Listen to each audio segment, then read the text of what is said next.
Of course, from then on, it was total chaos. Everyone ran around screaming in the dark and in the fog, trying not to be eaten by a giant dog. There wasn't a single thing the teachers could do about it. If I hadn't been so scared about being eaten alive, it would have been pretty awesome. Every so often, I caught glimpses of the beast as people ran for their lives.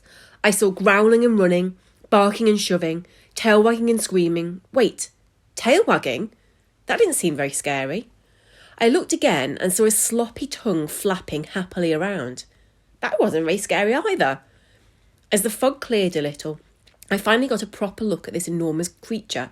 It was a dog, all right, but it wasn't hunting for humans. It was chasing its own tail. The laugh blurted out of my mouth. I couldn't help it. Dogs are just too funny. R.I.P. Billy. But the fray bug heard, and its growling green eyeballs found me. I thought I was done for. The dog bounded over to me, galloping like a huge horse across the square.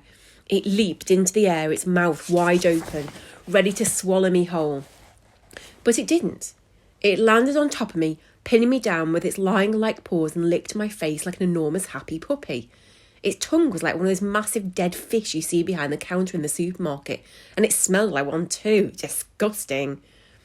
While I was happy it wasn't eating me alive, obviously, there was a chance it was going to slobber me to death if I didn't get this heavy mutt off me.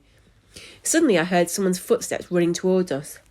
"You leave my friend alone, you big terrifying dog of my nightmares!" screamed Jamilia, and with that she picked up a huge stick that was lying on the grass. The fray bug stared at the stick with hungry green eyes. No dog can resist a stick, even a crazy giant dog. It's a law of nature. "Frankie, get out of there!" Jamilia screamed as the enormous creature crept towards her tempting stick. I rolled out from underneath its dinner plate-sized paws just as it launched itself towards Jamilia, and she threw the stick as hard and as far as she could into the thick fog. I scrambled to my feet, wiping my slobbery face with my sleeves. "Jamilia, you just saved me from the fray bug. You totally faced your fear," I said, and I've never seen someone look more proud of themselves. "Well, I wasn't going to let it eat you," she said, smiling. I was about to tell her that actually it had just been licking me, and then I thought it was a friendly dog, when we heard a voice calling. We turned around, and a strange-looking old man came running out of the fog towards us. He had long, straggly grey beard, and I thought he looked a bit like a wizard. "Have you seen a giant dog with yellow eyes and black fur?" The old man shook his head, scratched his grey beard and said, "Oh dear, I'm in trouble now. The sun will be coming out any minute and we have to be moving on." "Hang on, are you the dog's owner?" I spluttered. The man chuckled. "Did that dog look like an owner to you? No, I'm more of a companion, shall we say."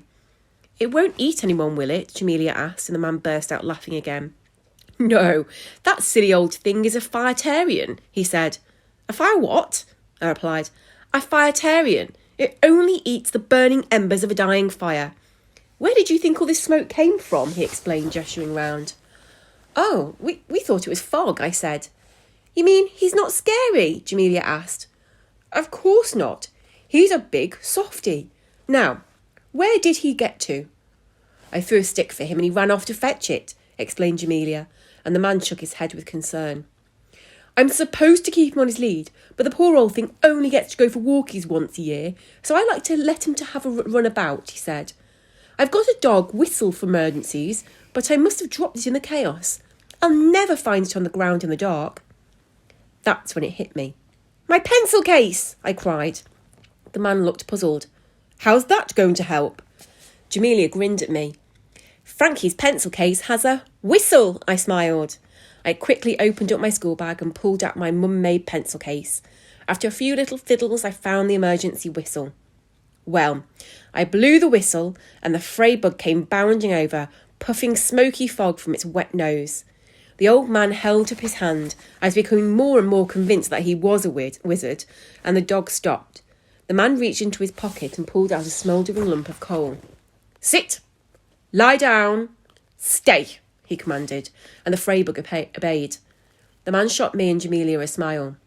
"You can stroke him if you like." The enormous black hound even rolled over and let Jamilia tickle his tummy. "Well, he must like you," the old man said, and as the fray bug stood up again, Jamilia was covered in its thick jet black fur. Yuck, she laughed, trying to pick it off. Oh, I'd keep some of that if I were you. It's good luck to have a ball of Freybug fur. Hard to come by too, he said, the wizened old man, and Jamilia stuffed a handful in her pocket. The old man grabbed hold of the Freybug's black fur and leaped up onto its back, a super cool move. Thank you for all your help. What are your names? He asked. I'm Frankie Brown, and this is Jamilia Pointer, I said. Jamilia Pointer, eh? Well, what do you know? I was friends with your great-granddad's cousin's uncle. Haven't seen him since 1892 when I decided to run away and explore the secrets of the eclipse with this giant flea bag, he said. Oh, and cool pencil case, by the way, Frankie Brown. And with that, he galloped away, following the shadow of the moon. I suddenly noticed Jamilia looking a little sad. What's up? I asked. Nothing really. It's just that earlier on, when I saved you from being eaten, I thought I was being really brave, but it turns out that the Freybug wasn't trying to eat you after all. Yeah, but you didn't know that, and you still came to the rescue when everyone else ran away. That's pretty awesome if you ask me, I said, and Jamilia couldn't help the little smile that flashed across her face. The shadow of the eclipse soon passed, and when the sun returned, everyone found us standing in the middle of the empty square. Well, it was empty except the enormous pile of Freybug poop. Obviously, as soon as we got back to the Danger Gang headquarters afterwards, Jamilia and I told everyone about the Freybug and the old man how my pencil case saved the day, and we crowded round the ball of jet black Freybug fur that Jamilia fished out of her pocket. Awesome, we all said admiringly. Only Molly was a little quiet. When I asked her what was up, she said, Does anyone else get the feeling that all these weird things happening in Freaky might mean something? The green flashes, added Charlie. Just like that weird storm, said Susie. And has anyone else seen some weird shadows lurking around without people attached to them? Asked Eric. Yes, we all said together. Well, whatever's going on, I can't imagine we'll have to deal with anything freakier than a giant fire-eating dog that lives in the shadow of an eclipse, sighed Jamilia, relaxing into the hammock, a new addition to the Danger Gang treehouse. Everyone agreed about that, and we celebrate the peak of freakiness with a jar of sherbet flying saucers from Charlie's mum's shop. I hope you enjoyed the eclipse too. Let me know if you saw the Freybug back in Greyville. Frankie. P.S. Still no new shadow sighting, but in bed last night I had the strangest noise on the roof, almost like the footsteps of someone sneaking around.